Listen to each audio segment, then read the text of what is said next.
அஸ்ஸலாமு அலைக்கும் சுவை விரும்பிகள் எல்லாரும் நல்லா இருக்கீங்களா? மரவள்ளிக்கிழங்கு சம்பல் செய்ய போறோம். என்னோட சேனலை இதுவரைக்கும் சப்ஸ்கிரைப் பண்ணாதவங்க மறக்காம சப்ஸ்கிரைப் பண்ணுங்க. மரவள்ளிக்கிழங்கு வேக வச்சு அத தோலை நீக்கிட்டு எடுத்து வச்சுக்கோங்க. ஒரு மிக்சிங் பவுல் எடுத்து கொஞ்சமா உப்பு சேர்த்துக்கோங்க. பிறகு நான் பொடிசா கட் பண்ணி வச்சிருக்கிற பெரிய வெங்காயத்தை இதோட சேர்த்து வேக வச்சிருக்கிற மரவள்ளிக்கிழங்கை இதோட சேர்த்து நல்லா பிசைஞ்சு விடுங்க. மரவள்ளிக்கிழங்கு, வெங்காயம், உப்பு எல்லாம் நல்லா மிக்ஸ் ஆனதும் காரத்திற்கேற்ப மிளகாய் தூள் சேர்த்து அதையும் நல்லா கலந்து விடுங்க. எல்லாம் நல்லா மிக்ஸ் ஆகி வந்ததும் அரை மூடி லெமன் சேர்த்துக்கோங்க.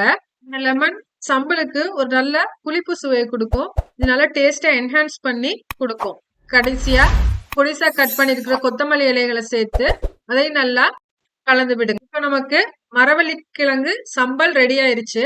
இது கண்டிப்பா ஒரு டைம் செஞ்சு பாருங்க. என்னோட சேனலை மறக்காம சப்ஸ்கிரைப் பண்ணுங்க, சப்போர்ட் பண்ணுங்க. தேங்க்யூ.